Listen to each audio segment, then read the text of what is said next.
네, 여러분, 시작해도 되겠습니까? 네, 저는 앞에 제 이름이 있는데요. 저는 1부 순서 맡은 서경준입니다. 반갑습니다, 여러분. 네. 일단, 이게 잘하려고 하다 보니까 항상 시작할 때 긴장을 해가지고, 아무튼 긴장만 안 하면 알고 있는 거 다 잘 뽑아내는데, 자, 이런 강의 한 지가 2009년, 그러니까 10년 이렇게 되는데, 기술이 대단하진 않습니다. 근데, 항상 이제 이런 자리에서 어떤 마음으로 하냐면, 여기 계신 분들이 이제 다 빚이 있어서 오신지 잘 모르겠습니다만, 누구든 딱 한 명만 구하자. 그런 생각으로 하고 있습니다. 그런 마음으로 왔고, 교재 설명 잠깐 드리면, 교재를 맨 뒤에부터 좀 펼쳐주시면요.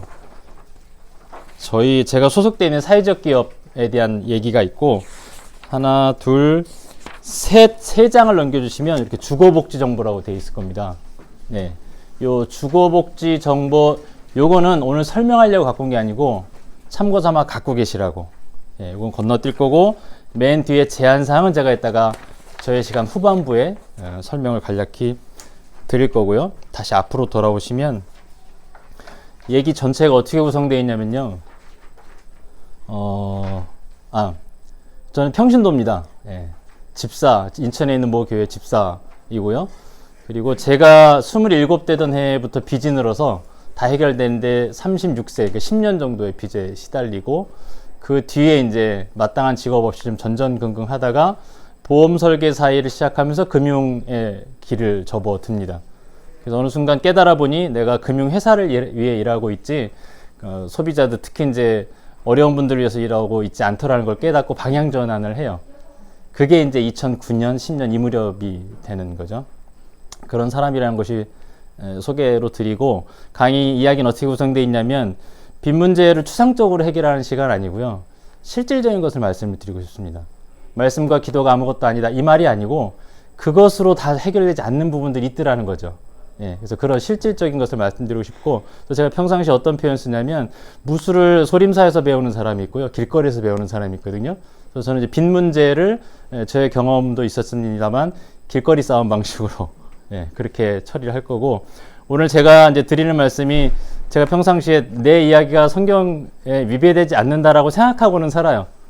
근데 과연 성경적인지 아닌지는 여러분들이 더 잘 아실 것 같고, 제 생각으로는 오히려 더 실질적이면서도 성경에 부합되는 이야기다, 이런 입장으로 말씀을 드릴 겁니다. 그래서 이야기 첫 번째는 빚을 해결하는 실질적인 방법을 이해를 해야 되거든요.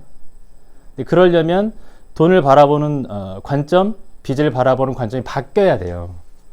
이제 질문 드려볼게요. 뭐 대답은 안 하셔도 됩니다만, 우리가 알고 있는 돈에 대한 상식과 빚에 대한 상식이 우리한테 유리한 것이었을까요? 돈에게 유리한 것이었을까요?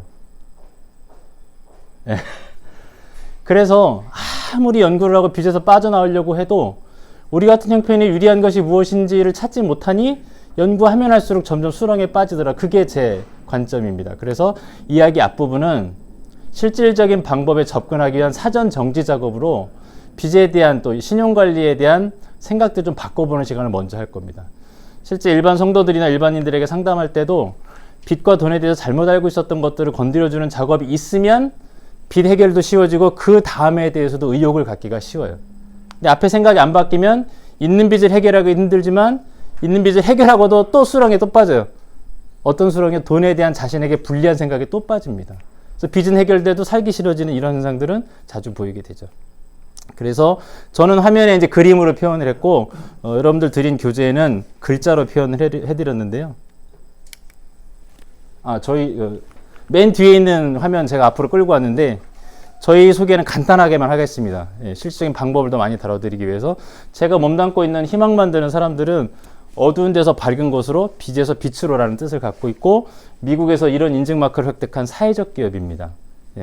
저희처럼 일하면서 미국 인증을 받은 곳이 저희밖에 없는데, 많이 안 알려져 갖고 좀 서운하긴 해요.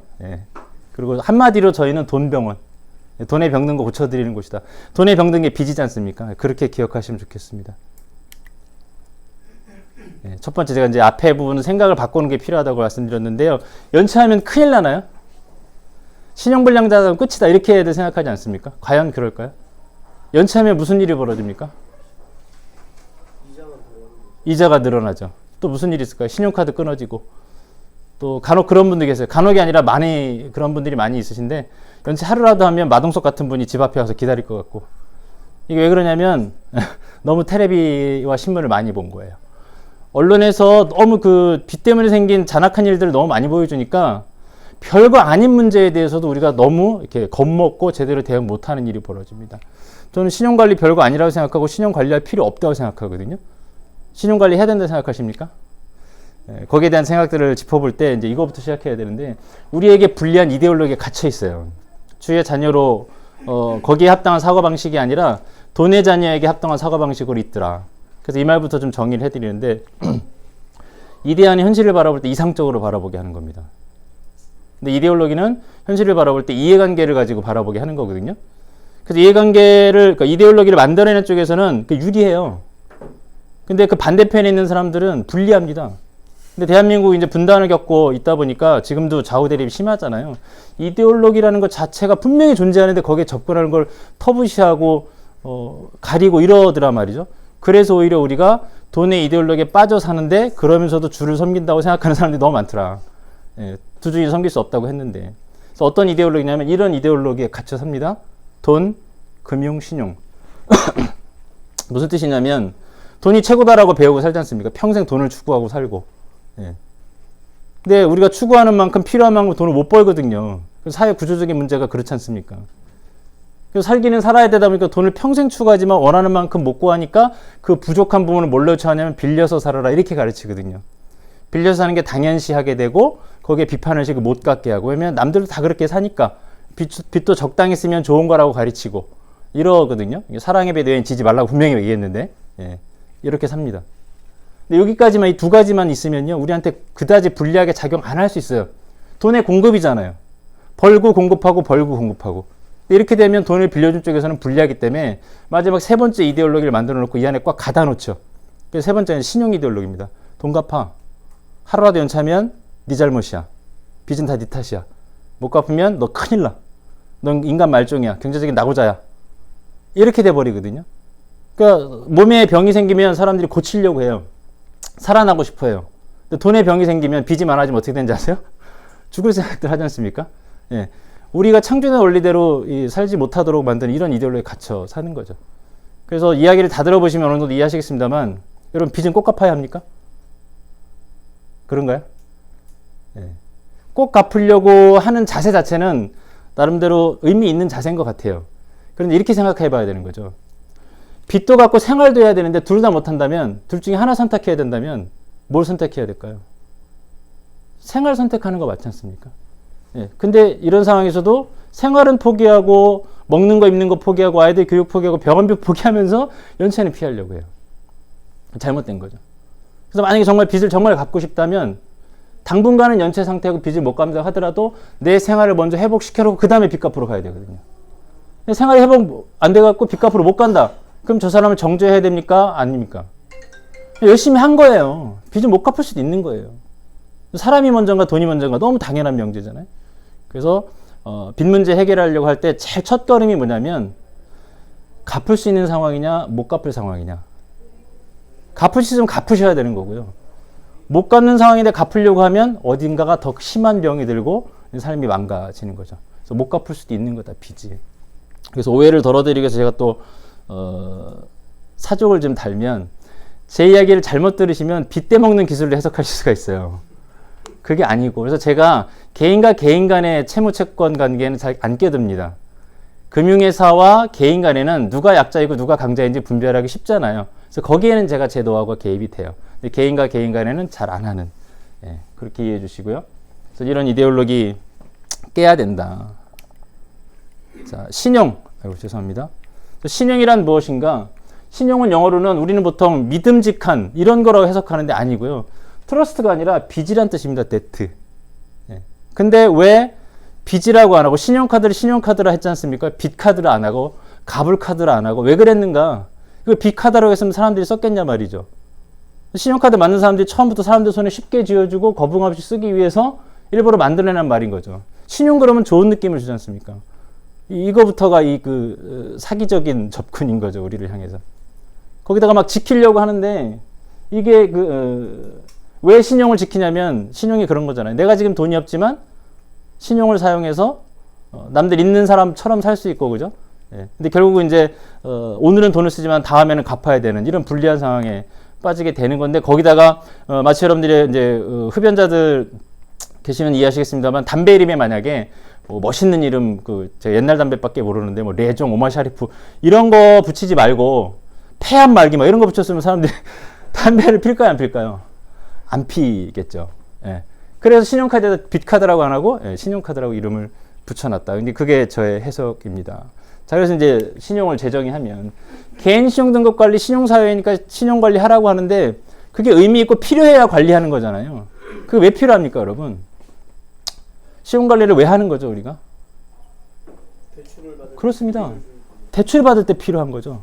그럼 거꾸로 대출 안 받을 사람은 필요 없는 겁니다. 신용관리라는 거 필요 없는 거고요. 그럼 우리는 성경에 써 있잖아요. 빚을 내고 살아라, 빚 내지 말고 살아라. 그럼 우리는 신용관리 해야 돼요, 말아야 돼요? 신용관리 안 하는 게 답인 거죠. 근데 이제 개척하시고 이제 아무래도 생계 이어가시다 보면 신용이 끊어지면 다 끊어질 것 같은 위협을 받기는 받습니다. 그렇죠? 근데 어쨌든 의미상 쓸모없는 거다, 신용등급이란. 관리하지 말자. 그리고 진짜 신용관리는 뭐냐면 빌리는 상태로 사는 게 아니라 안 빌릴 수 있는 상태로 사는 게 진짜 신용관리다. 근데 다들 빌리는 상태로 살다 보니까 신용점수 관리를 위해서 신용카드 어느 정도 써야 신용점수가 올라가, 이렇게 배우잖아요. 적당히 쓰는 거죠. 나쁜 짓도 적당히 하라는 얘기랑 똑같은 해석인 거죠. 예. 신용관리 하지 말자. 그게 이제 제 설명이고요. 그 다음에 제가 이제 빚을 바라보는, 돈을 바라보는 생각을 좀 바꿔보려고 애를 쓰는 시간입니다. 그 다음에 금융이란 무엇인가를 설명을 드릴 텐데요. 예, 제 기계가 좀 엉망인 것 같습니다. 우리가 평상시에 금융 생활을 늘 하고 사는데 금융의 뜻이 뭔지 잘 모르거나 돈 빌려주는 쪽이 유리한 쪽만 우리가 생각하고 살아요. 금융은 보통 우리가 평상시에 저축, 재테크 이런 걸로 생각하지 않습니까? 예. 근데 백과사전에 찾아보면, 제가 지어낸 말이 아니고요. 백과사전에 찾아보면 금융은 일정한 기간 동안 원금하고 이자를 받아낼 목적으로 돈을 돌리는 행위가 금융이라고 정의가 되어 있습니다. 이 얘기는 우리가 알기는 저축이라고 알고 있지만 금융이 저축이란 뜻이다, 돈놀이란 뜻이다? 돈놀이란 뜻이에요. 근데 우리는 왜 저축 이런 쪽으로 생각했을까? 제가 상상해보니 이런 설명이더라고요. 제가 만약에 금융회사인데 여러분들한테 좀 저축 좀 하시오, 당신들? 아껴 쓰고 좀 모아야 당신들 돈 끌어다가 나는 나가서 돈 장사해서 나는 잔뜩 먹고 당신들 찔끔 줄 거 아닙니까? 제발 좀 아껴 쓰고 저축 좀 하세요. 이러면 여러분 저한테 돈을 맡기고 싶으세요? 확 내쫓고 싶으세요? 예. 근데 표정을 바꾸는 거죠. 저축하세요. 안정감 있게 지켜드리고 꼬박꼬박 이자 챙겨드립니다. 저축해야 부자 되시는 거예요. 그렇게 해서 돈을 긁어 모아서 밖에 나가서 돈 장사를 하잖아요. 돈 장사에서 큰 돈을 벌어왔는데 우리 큰 돈을 은행에 가져요? 여러분들이 가져요? 은행이 갔죠. 그럼 은행이 나가서 돈놀이해서 벌어온 그 돈은 은행 돈 갖고 번 거예요? 우리 돈 갖고 번 거예요? 그럼 은행이 많이 먹어야 돼요? 우리가 많이 먹어야 돼요? 이상하지 않습니까? 예. 이거 그냥 우리가 받아들이고 사는 거예요. 이데올로기라는 거죠. 이걸 제가 들러업자, 은행 시스템 파괴하자 이 얘기가 아니고 이렇게 살더라는 얘기까지만 하는 겁니다. 자, 그렇게 된 상태에서 원래는 근데 금융이라는 것을 만들어냈던 그 학자들은요, 그렇게 나쁜 뜻으로 만든 게 아니고 이런 뜻을 했습니다. 국민경제 전체 측면에서는 돈이 풍성한 데서 부족한 데로 이렇게 흘러가게. 그러면 좋은 거잖아요. 근데 금융회사가 이렇게 일해요, 안 해요? 안 합니다. 거꾸로 하죠. 어떻게든 돈벌이 안 되는 건 빼다가 돈벌이 되는 데만 보내죠. 예, 거꾸로 가는 겁니다. 이거 안다고 빚 해결되는데 도움되냐? 직결되진 않으나, 내가 돈에 대해서 잘못 알고 있었네. 혹은 이용당했네. 이런 생각들을 깨닫게 되면서 돈의 논리로부터 벗어나는 작용을 하더라고요. 그래서 제가 이런 설명을 드리기 시작을 하는 거고요. 이렇게 됐던 것은 사회적 배경이 있습니다. 우리가 자본주의라고만 배웠는데, 그래서 돈을 버니까 돈을 많이 벌고 모으려고 하는데, 사실 과잉생산이라는 개념이 더 중요하거든요. 이게 잘 안 배우고 강조를 안 합니다, 사회적으로. 과잉생산은 내가 번 것보다 비싼 걸 너무 많이 만들어내는 사회예요. 자, 그러다 보니 100만 원 버는 사람한테 200만 원짜리 팔아먹으려면 가만히 있으면 안 사잖아요. 그러니까 이런 거 만들어내는 거죠. 과잉과 탐욕. 자꾸 갖고 싶어지고 내가 저거만 있으면 행복할 것 같고, 저게 없어서 내가 요만 이꼴 된 것 같고, 이런 생각에 빠뜨리는 겁니다. 대표적으로 여러분, 우리 목회자분들도 비슷할 것 같은데, 홈쇼핑을 5분 동안 보고 있으면 무슨 생각이 드세요? 예, 이런 세상에 있는 겁니다. 자, 그런데 결국 사고 싶은 마음을 심어줬으나 돈이 없으면 못 사잖아요. 그래서 이제 금융이 하는 역할이 그때 딱 나타나서 돈을 빌려주는 역할을 하죠. 그래서 이 말이 이제 안 믿겨지시면 현실의 단면으로 증명을 해보겠습니다. TV를 보면 저축하라는 얘기가 많습니까? 물건 사라는 얘기가 많습니까? 소비하라는 얘기가 훨씬 많죠. 또 TV를 보면 저축하라는 얘기가 많습니까? 돈 빌려가라는 얘기가 많습니까? 합치면 뭐죠? 돈 빌려서 물건 사세요. 돈 빌려서 소비하세요. 그 얘기잖아요. 그죠? 그런 세상에 있다라는 거죠. 금융기능이 왜곡됐고, 그래서 단순히 돈을 잘 벌고 모으는 걸로만 하다 보면 돈이 짜놓은 논리에 빠져들어갈 수밖에 없다. 그런 설명을 드려보는 겁니다. 그 다음 부채에 대한 뜻을 다시 재정리해 보겠습니다. 보통 우리가 사전에 찾아보면 1번, 2번 두 가지 뜻이 있는데 보통 1번 뜻만 알거나 이것만 조심해요. 남에게 빌린 거, 이거 좋아하는 사람 없지 않습니까? 그래서 더 중요한 2번 뜻을 모르다 보니까 사람들이 좀 더 이 빚에 잘 노출이 됩니다. 1번만 경계하고 2번은 경계 안 하는 거죠. 그래서 제3자에게 지고 있는 금전상의 의무란 무엇이냐? 쉽게 말하면 언젠간 내 주머니의 돈이 남의 주머니로 넘어가도록 하는 그 의무를 만들어내면 그게 부채고 그게 대출이 되는 겁니다. 이 시각으로 우리 주변을 살펴보면 남에게 빚진 것만 빚이야라고 생각하면요, 대출이란 글자가 들어간 걸 할부, 론, 서비스 이것만 조심할 거거든요. 근데 제3자에게 지는 금전상의 의무란 말까지 알면 온통 조심해야 될 것들 투성입니다. 신용카드는 당연히 빚이죠. 여러분, 휴대폰 요금이 아니에요, 여러분. 빚입니다. 나 다음 달에 10,000원어치만 쓸게요 라고 10,000원 듣고 쓰시는 분 안 계시잖아요. 일단 다 쓰고 그 다음 달에 돈 내죠? 돈 내는 게 아니라 갚는 거죠. 쓰고 다음에 일단 썼다는 얘기는 그 다음 달에 돈을 내야 될 의무가 만들어진 거지 않습니까? 이게 빚인 거죠. 그런 식으로 보면 정수기 이 물값이 아닙니다, 여러분. 수도, 전기, 가스, 공과금이라고 알려지는데 이것도 빚인 겁니다. 어차피 다 쓰고 그 다음 달에 내잖아요. 또 2달 안 내면 끊어지지 않습니까? 부채랑 똑같은 성격을 갖고 있습니다. 그래서 우리가 보통 내가 큰 부자는 안 되더라도 그냥 보통으로 살고 싶어 라는 생각은 무슨 얘기냐면 정확히 보면 나는 큰 부자 안 되지만 빚으로 살아갈래. 부채 더미 위에서 살아갈래. 이런 거죠. 우리가 이것을 왜 빚이라고 안 가르쳐 줬는가? 이걸 모르니까 우리가 막 쓰잖아요. 막 써야 쟤네들은 우리 걸 많이 뺏어갈 수 있는 거 아니겠습니까? 그래서 보통으로 살면 안 되고 사실은 아직도 빚권하는 데서 전투적인 자세로 허리띠 졸라매고 살아야 된다. 그게 제 생각이고요. 그런 분들 계세요. 난 큰 실수 안 하고 그냥 사업도 안 했고 뭐 많이 뭐 아픈 적도 없고 큰 문제 없었는데 왜 이렇게 빚이 커졌는가? 이것도 잘못된 해석인 거예요. 워낙에 우리가 이 그 물에서 물 안에 빠져 있는데 턱 밑까지 물 안에 몸을 담그고 사는 거거든요. 이런 것처럼. 근데 조금만 뭐 명절에 돈을 조금만 더 쓰고 애가 한 번만 아파도 꼴딱꼴딱 이제 숨이 넘어가는 거죠. 그래서 우리가 큰 잘못 없이도 빚에 빠지는 겁니다. 그래서 경계하고 살아야 된다. 그런 말씀 드리는 거고. 신용카드 사용법도 신용카드의 특징을 보면 신용카드를 여러분 내가 얼마 쓰는지 알기가 되게 힘들어요. 하나 쓰면 그나마 아는데 보통 2개, 3개 쓰지 않습니까? 이게 신용카드 만든 사람들의 의도였습니다. 왜냐하면 알면 안 써요. 모르니까 쓴 거보다 더 쓰고, 그죠? 아니, 번 거보다 더 쓰고 이렇게 가는 거죠. 결제일이 1일부터 30일까지 딱 끊어지고 그 다음 달 5일날 갚으니까 막 뒤죽박죽, 어떤 거는 뭐 15일부터 뭐 25일 이렇게 해갖고서는 뭐 보름 있다 갖고 이렇게 됩니까? 막 헷갈리거든요. 회사마다 다 들리고. 왜 그럴게요? 헷갈리라고 일부러 그런 겁니다. 지출관리 해방권입니다. 번 거보다 더 쓰게 하는 도구이고. 그래서 요즘 사람들 그러잖아요. 하나님하고 관계 끊어진 건 잘 못 느끼거나 안 두려워 하는데 신용카드 끊어지면 엄청 무서워하지 않습니까? 그러고 이제 난 두 주인 안 섬긴다고 말하기 되게 부끄러운 거죠. 그러면. 그래서 신용카드 쓸 수 있는 자격은 신용 좋은 사람이 쓰는 게 아니에요. 제가 볼 땐. 통제할 수 있는 사람이 써야 됩니다. 그래서 가계부 쓰는 사람 아니면 신용카드 쓰시면 안 돼요. 그래서 오늘 오신 분들 중에도 가계부 안 쓰는데 신용카드 있다? 끝나고 나갔을 때 다 저한테 반납하시면 됩니다. 그 신용카드 어디에 쓰는 게 좋은가?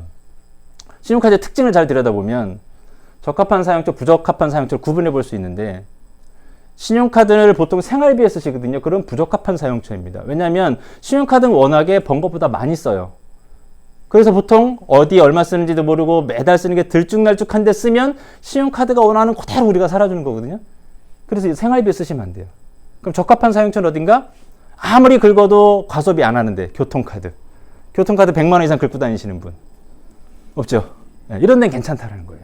근데 대부분 거꾸로 살죠. 왜 그래요? 이데올로기 때문에 그래요. 신용카드 적절히 써야 나도 언제 빌릴지 모르지만 돈을 빌리려면 신용관리 해야 되니까 적절히 써야 된다. 나쁜 짓을 적절히 해라는 게 말이 안 되는 거 아닙니까? 이거 신용카드 안 쓰는 게 정답인 거죠. 신용카드 무조건 안 쓰는 게 정답이다. 신용카드 적당히 써야 신용등급이 잘 나온다고 알려져 있지 않습니까? 그럼 저처럼 교통카드로만 쓰는 사람은 신용등급이 좋아야 돼요? 나빠야 돼요? 나빠야 되죠. 근데 제가 지금 한 7, 8년째 1등급 나와요. 그래서 저처럼 하면 빨리 1등급이 되진 않지만 천천히 되지만 일단 올라가면 내려오지 않는 거죠. 그래서 아까 앞에 잠깐 나왔던 거. 진짜 신용관리는 잘 빌릴 수 있는 상태로 사는 것이 아니라 안 빌리고도 살 수 있는 상태로 사는 거다. 그런 거죠. 그리고 우리가 이제 빚을 해결할 때 희년이란 이 두 글자에 매료되어서 부채 탕감이란 말에 매료되어서 사회적 일반인들도 그렇습니다만 이제 기독교인들이 특히 부채 소각 운동에 굉장히 그 점수를 많이 주고 계신데 저는 아니라고 보는 거죠. 저는 한마디로 그건 로또형 희년이다 이렇게 생각이 듭니다. 그러니까 악어가 우연찮게 입 벌렸는데 물고기가 입으로 쑥 들어가는 거죠. 그래서 혹시 여러분들이 본인의 빚을 해결하거나 성도들의 빚을 또 지역사회에서 빚을 해결하려고 할 때 소각 방식으로 접근하지 않았으면 좋겠습니다. 왜냐하면 이래요. 5년이나 10년 등 이렇게 오랫동안 연체된 채권을 사회단체나 종교단체로부터 돈을 모아서 대부업체에다 갖다 주고 얘네들이 갖고 있는 오래된 채권들을 사옵니다. 그럼 1,000만 원짜리를 뭐 20만 원이라도 팔고 뭐 50만 원이라도 팔아요. 보통 한 5% 이하에 거래된다고 하더라고요. 갖고 와서 그걸 태워버리면 저 채권자는 저 채무자에게 달라소리 할 수 있는 권한이 사라지는 거예요. 여기까지만 보면 저 사람은 빚으로부터 해방됐다라고 말할 수 있겠죠. 틀렸습니다. 5년, 10년 연체된 빚을 갖고 있는 저분이 그거 하나일까요? 사회적으로 유행되고 있었던 소각운동은 저 사람의 빚을 해결해 주는 게 아니라 돌아다니는 빚 긁어다가 나 소각시켜주면서 나 카메라 한번 잡히고 훌륭한 일 한다고 칭찬 듣고 저 사람 아무것도 안 나와줘요. 물론 저 사람 인터뷰하면 고맙다고 하겠죠. 여러 개 중에 하나 지워줬으니까 안 지워준 것보다 고맙잖아요. 근데 저 사람 아직도 빚의 노예 상태라고요. 못 벗어났다고요. 그래서 소각 개념으로 접근하지 않았으면 좋겠다. 제가 오늘 후반부에 제안이 좀 들어갑니다만 이제 상담, 제가 하는 일이 상담이고요. 상담으로 하면 저 사람의 사정을 다 알고 저 사람이 갖고 있는 빚을 최대한 해결하고 거의 100% 다 해결해 드릴 수도 있거든요. 그래서 탕감보다 소각보다 상담으로 가보자. 그런 말씀 드리고요. 그리고 요거는 뭐냐면 저를 이제 돈병원이라고 소개해 드렸지 않습니까? 의사가 많이 없어갖고서는 지금 환자를 많이 못 고치는데 그 의사가 필요한 이유. 보통 저희 같은 사람들 만나기 전에도 바꿔드림론이니 햇살론이니 개인회생, 뭐 파산, 워크아웃 이런 것들에 대해서 알고 있거나 궁금하면 쉽게 인터넷에서 접근할 수 있어요. 근데 이런 것들이 답이라면 이거 이용한 분들은 다 치료가 끝났어야 되잖아요. 재발하면 안 되잖아요. 근데 이거 이용한 분들의 한 3분의 1 정도가 다시 재발합니다. 다시 채무불이행자로 빠집니다.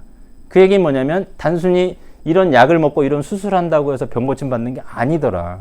그래서 의사의 진단이 꼭 필요하더라. 그 역할을 이제 저희들이 하려고 하는 거고요. 그다음에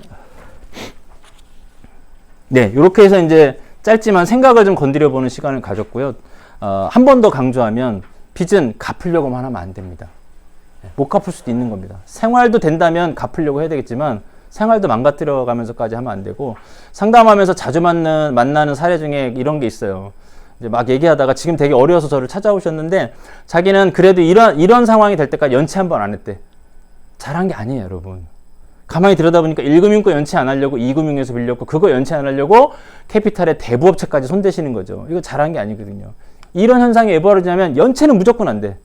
연체하면 인간 말종이야. 이런 이데올로기에 갇혀 있다 보니까 이게 잘하는 건지 못하는 건지 구분을 못하는 겁니다. 연체는 해야 될 때 해버리는 게 차라리 치료에 쉬워요. 마치 그 수술과 같아서 위궤양일 때 병원 가는 게 낫습니까? 혼자 끙끙 앓다가 위암일 때 가는 게 낫습니까? 그죠? 또 수술해야 될 것을 약만 먹고 날려고 하면 죽겠다는 얘기랑 똑같죠. 수술할 때 해야 돼요.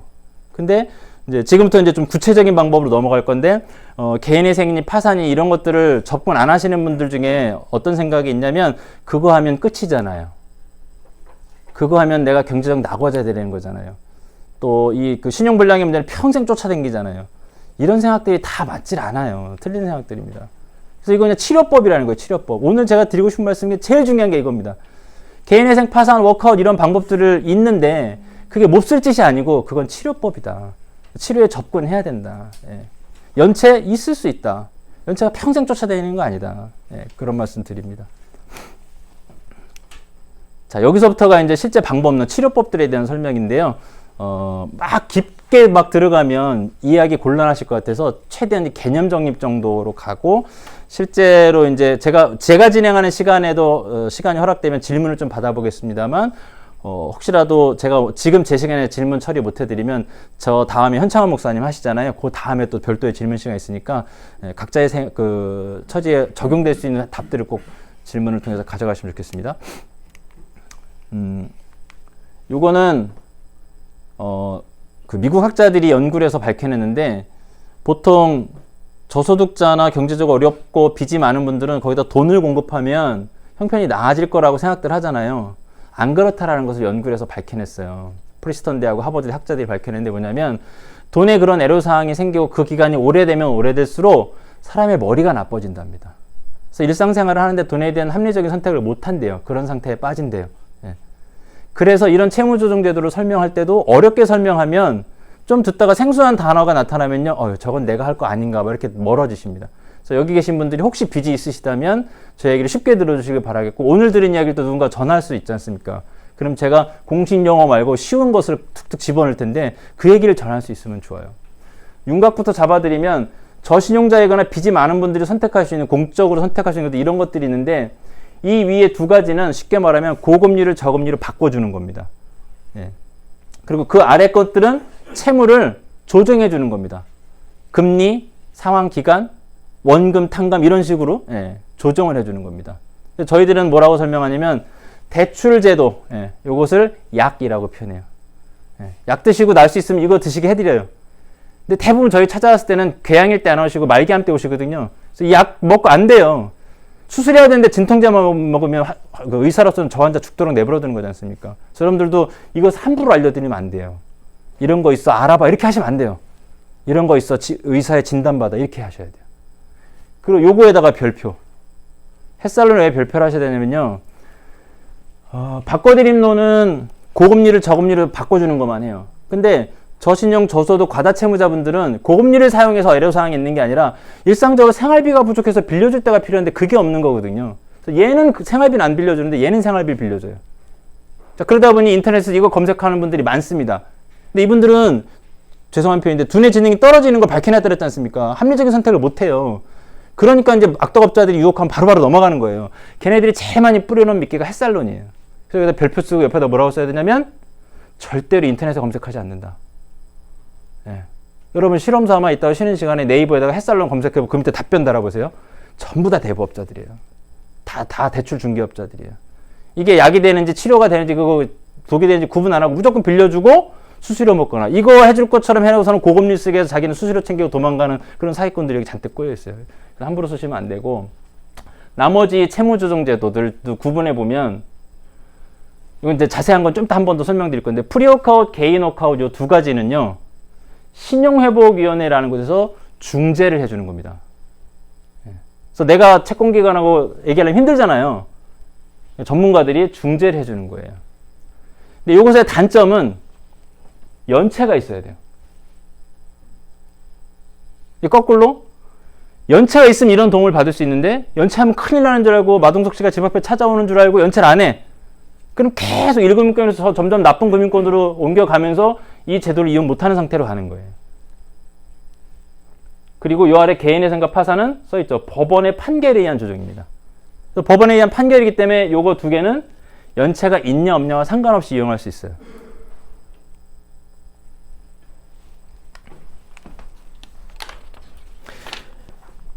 자, 쉬운 설명 한 페이지 더 해드릴게요. 지금까지 이제 딱 개요를 설명드린 건데, 쉽게 어떻게 설명하냐면, 보통 연체를 할 때 신경 쓰는 게 연체이자가 많이 불어날까봐 신경 쓰잖아요. 그거 신경 안 써도 돼요. 예. 얘는 연체이자를 무조건 감면. 얘는 연체이자, 개인 워크아웃이라는 것은 연체이자든 정상이자는 원래 내야 될 이자 정상이자라고 합니다. 무조건 감면. 자, 그러니 이걸 이용할 때 연체 기간이 길어짐으로써 내가 부담이 커지냐 안 커지냐, 이거를 신경 쓸 이유가 없는 거죠. 예. 그럼 신경 쓸 거는 뭐가 있어요? 집 앞에 누가 찾아오냐 안 찾아오냐, 내가 한 대 맞냐 안 맞냐, 그거만 남죠. 그건 이제 오늘 강의 후반부에 제가 채무자도 보호받는 법적인 체계가 준비되어 있습니다. 그걸 설명을 드려볼게요. 그 다음에 요거 개인 워크아웃을 보면, 다시. 얘는 그래서 연체이자 감면하고 원래 내 이자는 반으로 깎아줍니다. 반으로 깎아줍니다. 여기까지만 해도 괜찮은데요. 실제로 우리가 부담되는 건 뭐냐면 대출 상환기간이 너무 짧아요. 그래서 다달이 부담이 큰 거예요. 연체 그 상환기간을 길게 늘려주면 다달이 부담이 내려가겠죠. 예. 그래서 이제 자기 형편에 맞게 갚을 수 있도록 조정이 되는 거고, 개인 워크아웃은 얘는 연체 일수가 31일에서 89일, 개인 워크아웃은 90일 이상. 쉽게 말하면 얘가 더 많이 망가졌다 이렇게 볼 수 있겠죠. 그러니까 더 많이 혜택을 줘야 되겠죠. 그래서 저기는 정상이자를 반이라도 받았지만 여기는 연체이자가 됐든 정상이자는 다 안 받는 겁니다. 원금만 남죠. 그래서 저거는 상환기간 길게 늘려주고 이자를 반으로 깎아줄게. 이게 쉬운 설명인 거고, 개인 워크아웃은 원금만 8년 쓰게 해줄 거예요. 이게 최장 8년까지 상환기간이 길어지거든요. 예. 그래서 이 정도면 많이 부담이 많이 줄어들더라. 단점은 이제 연차가 있다라는 건데, 개인회생 연체가 있냐와 상관없이 이용할 수 있습니다. 그래서 조건이 좀 다르기 때문에 이런 중재기구에서 하는 것이 유익한 분들이 계신데, 연체 기간 동안 견디는 방법을 모르다 보니까 그냥 무턱대고 개인회생으로 가시는 경우들이 있어요.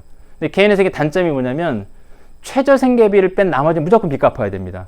3년 내지 5년 동안. 그 얘기는 뭐냐면 최저생계비로 살지 못하면 또 빚이 생긴다는 거예요.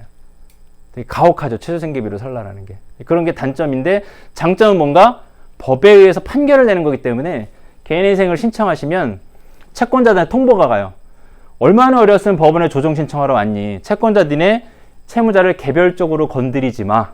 그걸 추심 금지 명령이라고 합니다. 전화, 문자 이런 거 못하게 놔두는 거죠. 그래서 법원에 판결이 날 때까지 얘네들은 채권자들이 기다릴 수밖에 없는. 그게 좋긴 한데 가혹하다 그랬죠. 그렇죠? 그래서 추심에 대해서 대응 요령을 알면 자기한테 적합한 방법을 선택하는 게 더 나아요. 파산은 여기 써있듯이 재산을 다 처분하고도 평생 갚을 기회를 줘도 못 갚을 만한 사람들, 즉 소득이 없거나 빚이 너무 큰 분들, 그런 분들은 이제 파산을 할 수 있습니다. 가령 예를 들어 제가 빚이 300억이라고 칠게요. 제가 파산 신청하면 해줄까요, 안 해줄까요? 안 해줍니다. 왜냐하면 파산은 근로능력이 없어 보이는, 없는 사람들한테 주는 거거든요. 그래서 아무리 300억이라고 하더라도 저는 근로능력 있는 연령대이기 때문에 회생하라고 하겠죠. 그래서 이거 안 받아주고 회생 쪽으로 가야 되는 거겠죠. 예, 이런 논리가 있습니다. 자, 다음. 예, 그 뒤로 이제 제가 지금 아주 간략하게 하고 넘어갔던 것들에 대한 세부 설명들이 있는데요. 이것도 역시 다 하지는 않고, 예. 이거 이제 다 설명해도 여러분들이 귀에 다 들어오지도 않으면 다 전달하지도 않으시잖아요. 그래서 기억하려 하지 마시고, 아, 저런 특징이 있네. 효과적이겠네. 그거만 좀 느껴보시면 될 것 같아요. 바꿔드린 론은 20% 이상의 고금리, 고금리의 뜻은 20% 넘는 걸 말합니다. 그거를 10% 이하로 바꿔줍니다. 근데 여기서 주의사항이, 원래는 수술해야 될 분들인데 이런 생각에 빠져요. 나 고금리 이것만 해결해도 숨통 트일 것 같아. 그래서 그런 분들한테 뭐라고 질문해야 되냐면, 당신은 금리가 낮아지길 바라십니까? 빚에서 벗어나길 바라십니까? 이게 다른 문제거든요. 그래서 분명히 문제가 있는데, 문제가 큰데 약으로 해결되는 정도만 드시다가 나머지 약으로 안 되는 것 때문에 다시 빚이 커지는 분들이 이제 전체의 3분의 1이 넘는 거죠. 그리고 이런 것들은, 대출에 해당하는 것들은 고금리를 저금리를 바꿔주는데요. 현금 서비스나 카드 결제 자금, 물건 사고 이렇게 서비스용한 거 있죠. 그거는 안 돼요. 안 바꿔줘요. 그러니까 불이 여기저기 나 있으면 불을 다 꺼야 이제 정말로 불이 진화가 되는 건데, 이쪽 불만 끄고 저쪽 불 내버려 두면 얘가 또 잔불이 또 큰 불 되지 않습니까? 그래서 이것은 부분 치료만 되기 때문에 함부로 손대면 안 된다. 근데 제가 경험하기로 바꿔드림론이나 햇살론을 검토하는 그분들은요, 사실은 이미 골무대를 골마서 약으로 안 되시는 상태의 분들이 굉장히 많아요. 그리고 이건 대출해주는 제도이기 때문에 대표적으로 이미 연체가 발생했으면 이 약을 쓰고 싶어도 못 씁니다. 혼자 빚을 감당하려고 애를 쓰다 보니까 최대한 돌려막기 하고, 내일 터질 것 같으면 오늘 찾아와서 돈 빌려달라고 하거나 오늘 저희한테 찾아와서 상담해서 방법을 찾아달라고 하거든요. 그래서 이런 약을 함부로 쓰면 오히려 병을 또 도지게 하더라. 안 되는 원리들을 보면, 원금 잔액 총액이 3천만 원 넘어가면 안 돼요. 이게 뭐냐면 3천만 원쯤 넘어가면 이미 있는 빚을 다른 빚으로 바꾼다고 해서 해결될 범위를 초과했습니다. 이런 뜻이거든요. 빚이 너무 많으니 약 드시지 말고 수술 쪽으로 가셔야 돼. 이 신호인 겁니다. 예. 또 5번 보면 소득이 없는 경우 안 돼요. 왜냐하면 이건 빌려주는 제도거든요. 약이라고 표현한 건. 그러니 이미 연체인 사람 안 빌려줄 거고 소득이 없으니 안 빌려주는 거죠. 예, 그런 원리입니다. 그리고 소득 조건도 있어요. 연소득 3,500만 원 넘으면 소득이 어느 정도 있는 것이니 자력을 해결하세요. 이런 뜻인 거고. 3,500만 원 이하만 주로 이런 대출들을 이용할 수 있다. 햇살론 아까 제가 주의사항 제가 이거 인쇄를 잘못했는데요. 이거 고쳐주세요. 국민행복기금이라고 되어 있고 햇살론에는 한국이지론이라고 되어 있지 않습니까? 이게 옛날 명칭이고 지금은 서민금융진흥원으로 합쳐졌어요. 서민금융진흥원. 제가 이제 자료에 전화번호를 넣긴 했는데, 일로 전화하면 이제 의사 진단을 패스하는 거잖아요. 그래서 그냥 약국 가서 사드셨다가 병이 도지는 경우가 있어서 사실 이제 자료에 넣긴 했는데 잘 안 가르쳐 줍니다, 제가. 네. 자, 햇살론 넘어가고. 네, 프리워크아웃, 개인워크아웃 제가 설명을 드렸습니다. 윤곽은 설명을 드렸었고, 원금 감면을 바라시는데, 원금 감면보다 중요한 게, 한 달 한 달 먹고 살만 하냐가 더 중요하거든요. 이해되세요? 예. 그래서 개인 회생이라는 것은 법에 의한 판결이기 때문에 생계비 인정이 융통성이 별로 없습니다. 거의 아주 경직되게 판정을 해요. 근데 이건 조정이라 그랬지 않습니까? 프리워크아웃, 개인워크아웃은. 그러다 보니 채권자가 채무자가 예를 들어 빚을 떼먹고 도망가는 것보다는 채권자한테 유리하고 또 이 사람의 형편이나 이런 걸 봤을 때 너가 채무자에게 달려드는 것보다는 수심하는데 돈이 들어가고 이게 시간이 들어가니까 신용회복위원회의 중재를 통해서 하는 게 채권자 너희들도 유리해라 이렇게 설득할 수 있게 안을 짭니다. 따라서 개인회생보다는 생활비가 조금 더 융통성 있는 편이에요. 그래서 월세를 조금 더 인정받는다든가 뭐 이런 것들이 있습니다. 프리워크아웃, 개인워크아웃은 개인회생에 비해서는요 소득증빙이 그래서 덜 까다로워요. 그래서 보통 이제 4대 보험이 돼야 채무조정할 수 있는 거 아닌가 이렇게 말씀들 하시는 분들 계신데 아니고요.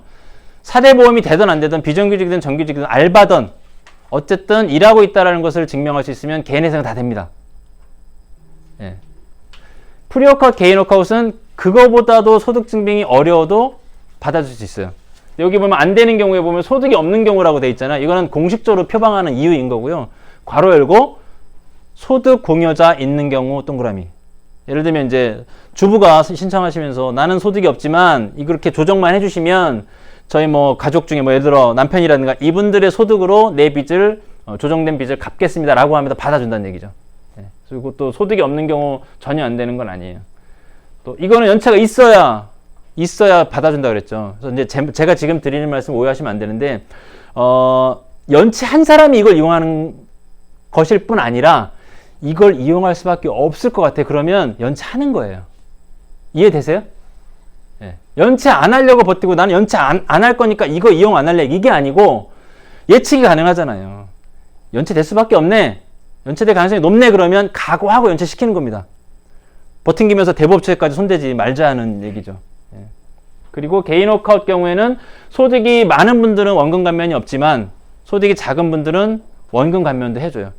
프리워크아웃은 원금 감면은 없어요. 다만 이자를 낮춰주고 기간만 늘려주는 거죠. 3번이 가입되지 않은 금융기관은 안 된다는 건 뭐냐면 중재기구에서 금융회사들을 불러 모아서 우리가 이렇게 니네 연체관리 해줄게, 채권 회수 해줄게 라고 설득을 하는 겁니다. 그래서 그 설득에 납득이 되어서 이런 채무조정을 함께 하기로 가입한 금융회사들만 조정 대상이 되는 거예요. 근데 이제 정부가 애를 많이 써서 1금융권, 2금융권 거의 다 들어와 있고요. 대부업체도 거의 다, 대형업체들은 거의 다 들어와 있어요. 그래서 소형업 대부업체들이나 이런 것들은 요 워크아웃, 프리워크아웃의 대상이 안 되고 또 대부업체까지 갔다가 거기서만 멈춰도 이걸 해볼 수 있는데 친구들이나 가족들한테 돈 빌리는 분들 있지 않습니까? 그 지인 빚은 여기 채무조정 대상이 안 돼요. 그러니까 끝까지 막 혼자 버티려고 하다 보면 더 고치기 힘든 상태가 된다라는 거죠. 또 요거는 보통 이제 제일 많이 신경 쓰는 게 추심에 대해서 겁나게 생각하시는데 이것은 이제 프리워크아웃은 31일 이상, 개인워크아웃은 90일 이상의 연체 기간 동안은 추심의 괴롭힘을 당하겠지만 그 후에 딱 신청하고 하루 이틀 만에 채권자한테 통보가 다 가요. 신보기가 통보를 해줘서 이 사람 신청한 사람이니까 손대지 마. 전화도 못하고 문자도 못하고 아무것도 못하는 상태가 되는 거죠. 그래서 연체한다고 해서 그 상황이 끝까지 날 쫓아다니지는 않습니다. 예. 이런 게 있고요.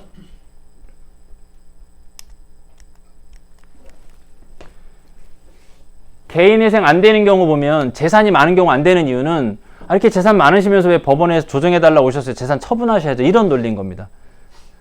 다음에 파산은 안 되는 경우가 이제 아까 저를 예를 든 것처럼 일할 수 있는데 왜 파산하시려고 합니까? 파산은 뭐냐면 있는 재산을 최저의 생계비를 빼고 생계에 필요한 자산, 보증금, 약관금액 뭐 이런 거 그런 거 빼고 다 처분시켜요. 그래서 채권자들한테 얘기하는 거죠. 이 사람 이 정도면 할 거 다 했다. 너네들이 아무리 애써도 더 이상 뺏어갈 게 없으니 털어라. 이게 이제 파산이 되는 겁니다. 이런 거 이용할 때 또 우리 양심에 걸리는 게 남의 돈 빌려다가 내가 손해보는 짓 하고 저 사람한테 피해주는 것처럼 생각하시잖아요. 그죠? 예, 거기에 대한 대응 논리. 저 사람들의 피해는요, 연체될 것을 가정하고 이미 금리를 이만큼 받는 거예요. 예, 우리 중에 누군가는 연체할 것에 대비해서 또 누군 다른 사람이 금융회사의 주머니에 돈을 이미 내줬습니다. 그래서 저 사람 금융회사 실제로 피해를 입었다라고 보실 필요 없어요. 더 벌을 건 못 벌긴 했겠죠. 채무조정도 얘기할 때 막 양심에 걸려 하시는 분들 계시거든요. 그럴 필요 없다는 거죠. 예. 오히려 이런 이 제도를 이용 안 하면 못 갚는 상태에서 나도 힘들고 채권자도 아무것도 충족되지 못하고 둘 다 피해보는 상황이 있는 건데 이걸 하면 어떻게 돼요? 다행히도 법은 최소한의 생활 범위에서 빚에 시달리지 말고 일정 기간 동안 딱 갚고 끝내자라는 것을 법이 만들어주고 있는 거죠. 그러니까 이걸 이용하는 것이 개인적으로도 국가적으로도 합리적이다. 그렇게 보는 겁니다. 개인회생은 일정 기간 동안 갚는 거라 그랬지 않습니까?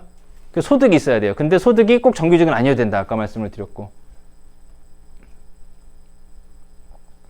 개인회생은 신청을 하면 법원의 판결을 얻을 테니 개인적으로 채권자들이 달려들지 마. 이렇게 해준다 그랬지 않습니까? 그걸 추심 금지 명령이라고 하는데 파산은 그게 없어요. 왜냐하면 개인회생은 채권자들한테 채무자가 갚을 수 있는 만큼 갚게 하고 끝내는 건데 파산은 안 갚고 끝내는 방향이다 보니 채권자가 자체적으로 노력하여 채무자한테 돈 받는 것 자체를 끊어버리면 채권자에게 너무 큰 피해가 가잖아요. 채권자라고 무조건 나쁜 놈은 아니니까. 그래서 파산하시는 경우에는 판결이 나올 때까지 채권자가 나름대로 합법적인 범위 내에서 채무자의 재산을 찾아내서 가져가는 걸 허용을 합니다. 그걸 이제 추심이라고 하는데 파산은 추심이 계속 있을 수 있고 개인회생 추심이 중지가 되더라. 그리고 빚에 시달리면 평생 쫓아다닌다고 하는 오해도 있는데요. 그렇지 않습니다. 신용기록도 제도마다 좀 차이가 있습니다. 5년 관리되는 게 있고 7년 관리되는 게 있고 뭐 8년 관리되는 게 있고 이래요. 연체가 있다고 평생 쫓아다니는 거 아니에요. 그냥 끝나는 타이밍이 와요. 특히 개인회생은 재산이 많은 사람은 안 그렇지만 재산이 없는 사람들은 재작년까지만 해도 5년 동안 갚아라. 근데 지금 3년으로 줄어들었어요. 이 얘기는 뭐냐면 최저생계비로 살아야 돼서 괴롭긴 하지만 3년 동안만 고생하고 그 뒤로는 정상을 찾을 수 있다는 얘기가 되는 거죠. 이 정도로 가고요. 예를 들어 설명드렸는데 지금 제가 설명드리는 걸 잘못 해석하시면 개인생이 좋네 아니고요.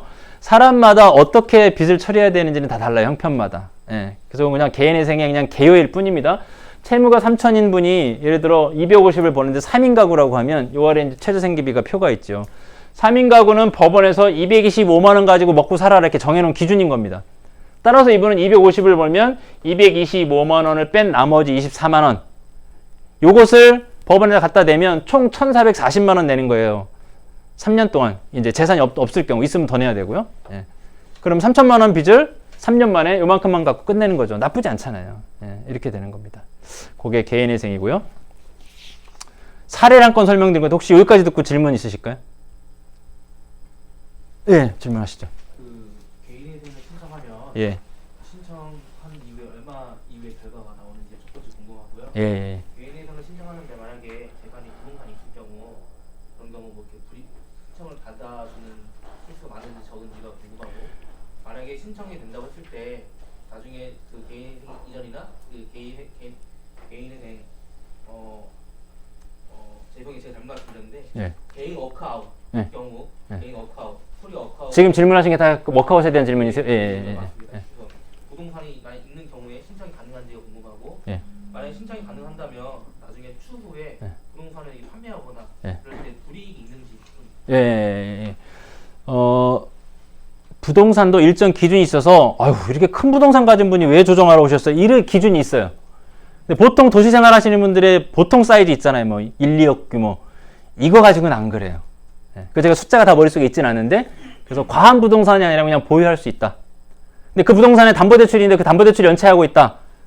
그러면 신용회복위원회에서 담보대출은 안 받아주거든요. 그건 개별로 해결해야 돼요. 그래서 이건 종합적으로 봐서 담보대출이 있는 분들은 신용회복위원회의 워크아웃을 하더라도 담보대출 유지하기 힘들다. 그러면 전체 가정경제 구조조정을 시켜야 되죠. 버릴 집은 버려야 되죠. 질문에 답을 다 했습니까? 제가 뭐 빼먹은 것 같은데? 네, 다 된 건가요? 마지막에 네. 이제 그 신청하면 만약에 기간이 얼마만큼 걸리는지. 프리워크아웃, 개인 워크아웃은 프리워크아웃은 31일 이상의 연체, 개인 워크아웃은 90일 이상의 연체인데 신청만 하면 하루 이틀 사이에 추심은 중지가 되고 신청하고 나서 조정 완료되는 것까지 2달 정도 걸리고 2달 걸리고 나면 그 완료가 된 그 다음 달부터 정해진 금액을 내라고 시켜요. 그래서 총 길게 보면 5, 6개월 정도. 예. 이 기간은 무슨 기간이냐면 현금 흐름을 바로 잡을 수 있는 막 카드값 나고 막 빚 때문에 생활도 못하는 그게 중지되는 거잖아요. 요때 많은 분들이 유혹에 빠져서 소득이 다 내 주머니에 남아있으니까 자꾸 그동안 안 했던 거 하게 되고 이렇게 되거든요. 예. 요때 사실은 비상금을 모을 수 있는 굉장히 좋은 기회가 되는 거죠.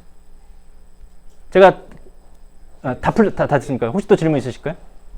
부동산에서 걸었을 때 예를 들어서 그걸 5억에 내놨어요. 그래서 이게 팔려야 이 빚이 청산이 되는 거예요. 근데 안 팔려요. 이제 그런 경우에는 이제 이 집을 나라에서 혹시 경매처럼 저렴하게 헐값에 넘겨서 혹시 그 돈을 갚도록 하는지 아니면 개인과 금융 사이의 빚에 국가가 끼진 않습니다. 소송을 신청하기 전까지는. 그래서 먼저 팔아주는 건 없고요. 다만 신용회복위원회에서는 채권자들에게 이 사람 채무조정해야 되니 너희들의 담보권을 실행을 유예해. 즉 경매 천천히 쳐. 이런 조정을 해줘요.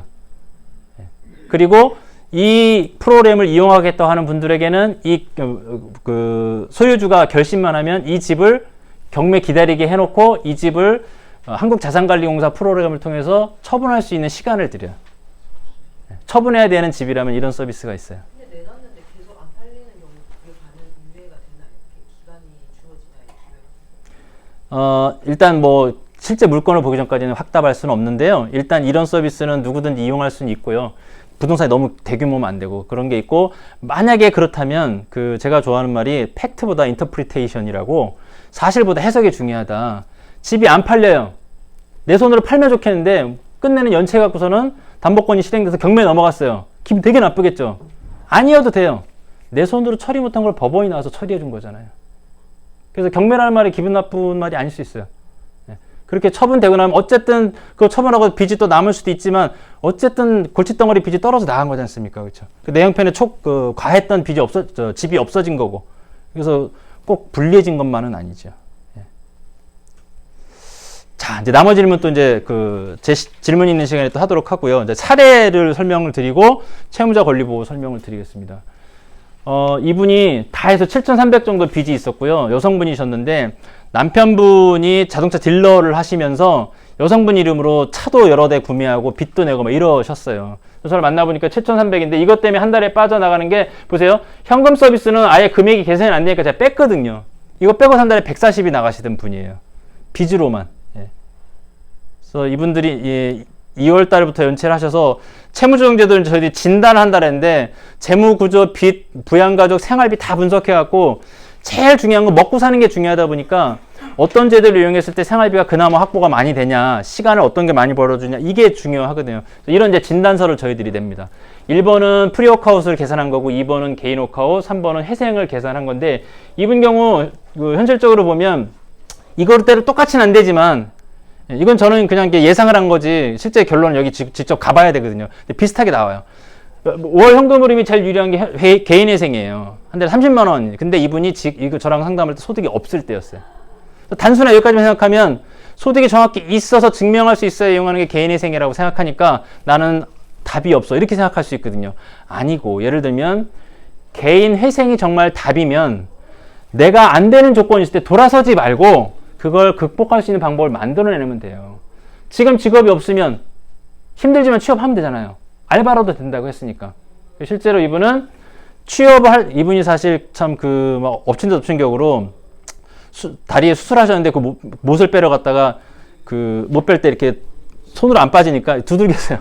또 골절이 생겨갖고 아무것도 소독 활동도 못 하는 거잖아요. 그래서 이분은 뭘 해야 되냐면 시간을 최대한 벌어야 되죠. 병원 생활 충분히 안심할 수 있고 그 다음에 나와서 취업 활동을 어느 정도라도 할 수 있게 해서 시간을 벌어야 되는데 자연스럽게 병원에 있는 동안 어쩔 수 없이 연체를 피할 수가 없잖아요. 자연스럽게 받아들이고 그러면 프리워크아웃이나 개인 워크아웃 둘 중에 견딜 만한 것을 하시고 프리워크아웃이나 개인 워크아웃은 납입유예라는 제도가 있어요. 부득이하게 소득 활동을 계속할 수 없는 만한 형편이 생기면 원래 내야 될 50만 원, 60만 원을 내지 아니하고 여기에 해당하는 2 내지 3% 이자만 내면서 1년에서 2년 정도 기다려주는 기간을 줍니다. 예. 그러면 이분은 매달 부담이 10만 원 이하로 줄어들면서요. 시간을 벌잖아요. 그 사이에 취업에 성공하면 급여가 얼마냐에 따라서 다시 한번 재계산해 드리는 거죠, 제가. 프리워크아웃이냐 개인 워크아웃이냐 개인회생이냐. 그래서 원래 추측한 대로 개인회생 유리하다 그러면 취업 잘하셨습니다. 빨리 이거 하던 거 중단하고 개인회생 넘어갑시다. 이렇게 2차 치료를 들어가야 되는 거죠. 그렇게 해서 이분은 현재 140만 원 넘게 그 부채 때문에 나가던 게 뭐든 되면 지금 프리워크아웃 개인 워크아웃을 갈 때 5, 60만 원이고 개인회생 들어가면 30만 원 정도로 줄어드는 효과가 발생하는 거죠. 이 사이엔 저희들이 사실은 나가면 안 되는 애들 학원비가 있다면 그것도 좀 조절할 수 있도록 마음의 준비해드리고 그다음에 보험 되게 과하잖아요. 지금 형편도 불안하니까 보험이라도 많이 있어야 돼. 그래서 우리는 계속 가난해지고 보험에선 부자 되고 이러잖아요. 그래서 보험에 대한 생각도 바꿔서 보험료도 조절해드리고 청약통장 쓸모 있습니까 없습니까 여러분? 불안하니까 집이라도 갖고 있었는데 집이 없으니까 청약통장 붙들고 살아요. 예. 이런 분들 생각 바꿔드려야 돼. 이 청약통장 아무리 말아봤자 빚 해결 안 되면 채권자들이 뺏어가기나 쉽고 이거 아무데도 쓸데없으니까 이거 그냥 비상금으로 생각하자. 이런 과정들을 해서 이것들을 편안하게 받아들일 수 있게 바꿔드려야 예, 아까처럼 중도 하차해서 3분의 1이 다시 망가진다 그랬지 않습니까? 그런 일을 막게 되는 거죠. 자, 이제 오늘 이제 마지막 제가 드리는 마지막인데요. 제가 아까 채무자도 보호되는 권리가 있습니다. 빚 있으면 길바닥에 나왔는다. 이건 텔레비를 너무 많이 보신 거예요. 법률 용어가 낯설어서 오판하기 시작하시는데 기한이익 상실이란 3년 쓸 거 못 기다리니까 빨리 갚으세요. 그런 뜻이고요. 지급명령이란 법에 의해서만 뺏어갈 수 있어요. 그래서 법원에다 신청하는 게 첫 번째가 이제 채권자가 지급명령이라는 신청합니다. 그럼 법원이 채권자 말을 안 들으니까 법원에서 명령서를 내보내요. 빚 좀 갚으세요. 그 명령을 지켜야 될까요? 안 지켜야 될까요? 우리나라 공산국가입니까? 민주주의 국가입니까? 국가의 명령에 내가 이유가 있으면 안 지켜도 돼요. 그래서 지급명령이 온다고 막 부들부들 떨고 다 끝났어라고 포기할 필요 없는 거예요. 지급명령이 와도 이의신청이라는 게 가능하고요. 이의가 있든 없든. 그래서 시간을 벌 수 있어요. 시간을 벌어서 그때라도 저희들 찾아오면 안 망가지거나 덜 망가질 방법을 최대한 찾아내야 되는 거죠. 죽을 수는 없잖아요. 예. 지급명령이 된다고 하더라도 바로 압류 들어가는 게 아닙니다. 지급명령을 통해서 최종 압류에 골인할 때까지 채권자는 짧으면 3개월, 길면 수개월의 시간을 써야 돼요. 그리고 압류, 가압류가 헷갈리는데 가압류는 가짜 압류, 뺏어가지 못하지만 채무자가 재산을 처분할 수 없도록 이렇게 동결시켜 놓는 효과가 있죠. 그래서 냉장고에 막 딱지가 붙었어요. 막 괴로워하거든요. 괴로워할 필요 없어요, 여러분. 나한테 딱지 붙은 게 아니고 냉장고에 딱지 붙은 거예요. TV 딱지 붙여요? 괴로워하지 마세요. TV 나와요. 그 애들이 겁먹을까봐 엄마가 먼저 겁먹잖아요. 그러지 마세요. 애들은 누구 보고 겁먹냐면 엄마 보고 겁먹어요. 그래서 예를 들어 딱지 붙이러 딱 왔으면 엄마가 막 애들 부둥켜갖고 막 마룻바닥에서 뒹굴지 마시고 얘들아, 애들이 물어보겠잖아요. 누구세요? 물어보면 얘들아 괜찮아. 공무원이셔.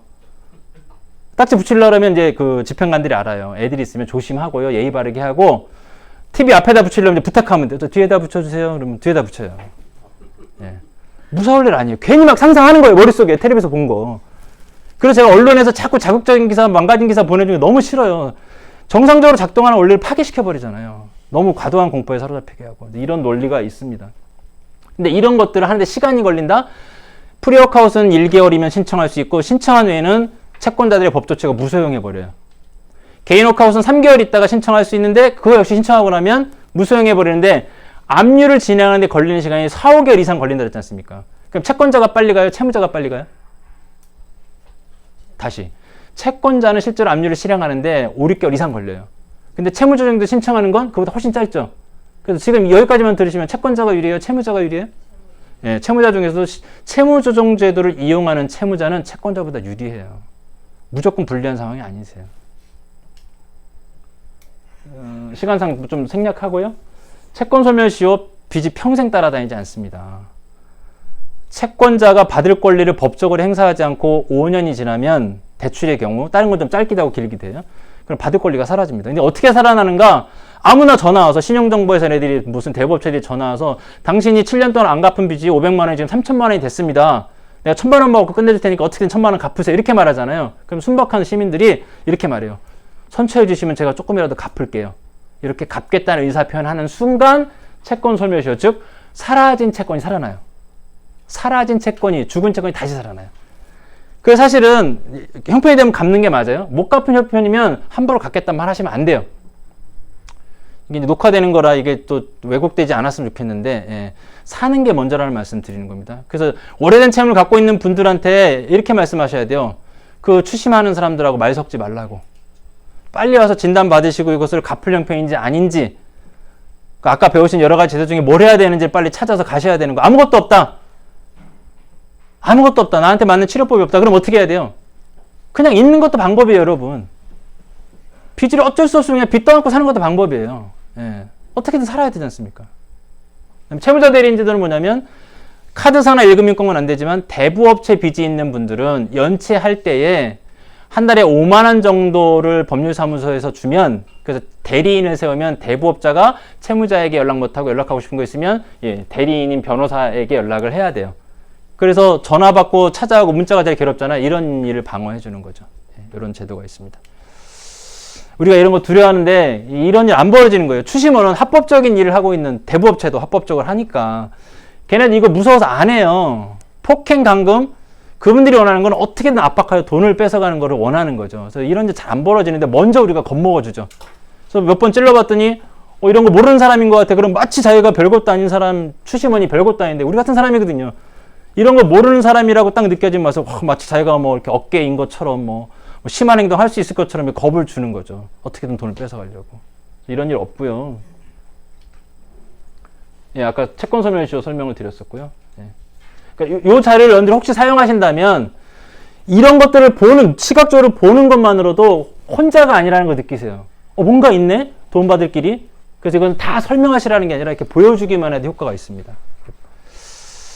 자, 근데 결국 이제 끝에 우리가 법적으로 대응을 못하고 끝까지 갔다. 그럼 압류라는 걸 채권자가 하게 되겠죠. 근데 길바닥에 나앉지 않는 범위가 있어요. 압류 금지 범위라고 그래서 서울은 3,700만 원까지는 손 못 대요. 그 얘기는 뭐냐면 예를 들어 3,500만 원 보증금을 갖고 있어요. 빚이 3,500억이야. 쫓겨나요, 안 쫓겨나요? 안 쫓겨나요. 근데 이걸 모르는 분들은 자기가 스스로 안 그래도 반지하 사는데 이거 싹 빼갖고서는 1,000만 원짜리 저 시골에 무허가 들어가고 2,000만 원은 보증금 빼서 빚 갚아버리고 이럴 필요 없다는 거예요. 다행히도 법은 지켜주는 선이 있는 거예요. 지방의 경우 금액은 좀 작아지고 월급이 150만 원, 170이라고 칠게요. 그러면 20만 원은 압류당할 수 있어요. 근데 130이라고 칠게요. 뺏기는 금액이 있다 없다? 없다. 그럼 예를 들어 이제 이거 동영상 녹화가 좀 부담되긴 하는데 보증금이 3,000만 원이고 급여가 120만 원이에요. 근데 대부업자가 나한테 법적으로 하겠대. 법적으로 하면 내가 유리해요? 채권자가, 대부업자가 유리해요? 유리해요. 뺏길 게 하나도 없잖아요. 근데 법적으로 안 하면 내가 타다리 쟤한테 이자로 한 100만 원씩 내야 돼. 법적으로 한다면 우리가 더 유리한 거죠. 예. 소액 채무 압류 제한 이런 것도 있고요. 취약계층, 기초수급자, 고령 노인분들 이런 분들에게는 압류를 못하도록 이렇게 막아줍니다. 그래서 수급증 이렇게 보여드리면 집행관들이 왔다가 돌아가고 이런 일들이 있는 거죠. 심신박약, 어린이, 고령자 이런 분들이 있을 때는 얌전히 압류하고 들어가라 이런 이제 법률도 다 가이드라인도 있고요. 이렇게 있습니다. 자, 제가 시간을 오버하고 있는데 자, 이제 주거복지 정보는 이제 나중에 이런 것들이 필요할 때 참고하시라고 드린다고 설명을 드렸었고요. 제안하고 제 시간을 맞춰야 되겠네요. 그래서 어떤 제안을 드리는 거냐면 3가지 제안인데요. 저를 이용하시는 방법. 제가 제일 하고 싶은 건 빚 때문에 시달리는 분들 하나하나 만나갖고서 이렇게 해결 방법 찾아드리는 거고요. 그리고 돈에 대해서 제가 할 수 있는 이야기들이 좀 있다 보니 1번 돈에 대해서 우리 목회자분들이나 우리 성도들이나 이런 분들에게 돈에 대한 이런 내용의 강의를 제가 제공해 봐 드릴 수 있다. 평상시 돈에 대해서 알고 있던 것들을 좀 이렇게 바꾸는 것들 할 수 있다. 그런 거 예시를 해드린 거고요. 제안 2번 가계부채 게이트키퍼가 제가 올해 주력하려고 만들어낸 사업인데요. 아직 시작 단계입니다. 그 중앙자살예방센터에서는 자살예방 게이트키퍼라는 것을 2016년부터 이용하고 있어요. 뭐냐면 자살 징후가 보이면 이웃들이 당신 여기 가서 도움받을 수 있어 이렇게 연결해 주는 거예요. 전문가하고. 빚이 사방팔방 퍼져 있는데 그 일을 하는 사람이 없는 거죠. 그래서 의사는 많지 않아도 되는데 도와주는 분들, 발견해서 연결해 주는 분들이 많으면 치료할 수 있는 기회가 많아지는 거니까. 이런 것들을 개념을 잡고 있는데 요게 이제 희년 함께라는 청년부채 운동 하시는 기독교 단체와 제가 올해 기획을 해서 4월 6일 날 교육이 있습니다. 이 교육 내용은 요 정도 내용을 약간 심오한. 그래서 그런 때는 그렇게 하면 안 되고 이렇게 대처해야 될 정도를 말해줄 수 있는 그런 분들을 양성. 그래서 예를 들어 여러분들 몸담고 있는 교회에 성도가 10명인데 그분들을 다 가계부채 게이트키퍼로 만들고 싶다? 저 불러갖고서는 60분에서 120분 정도 강의할 수 있게 해주시면 됩니다. 그런 게 준비되고 있고요. 그래서 시간 되시면 이날 오셔서 실제로 어떤 교육을 받는지 오늘 교육보다 좀 더 심층적으로 듣고 가시면 좋겠고, 두 번째, 세 번째 제안. 저같이 일할 수 있는 사람을 양성하는 교육을 작년부터 하고 있거든요. 역시 이제 희년함께라는 단체를 하고 있는데 올해 준비된 강의가 이렇게 있는데 이게 각각 한 번은 아니고 이게 한 코스입니다.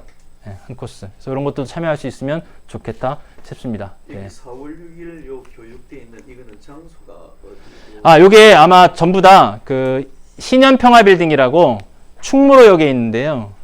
충무로역에서 걸어서 한 5분 10분 정도 됩니다. 거기 일 확률이 높습니다.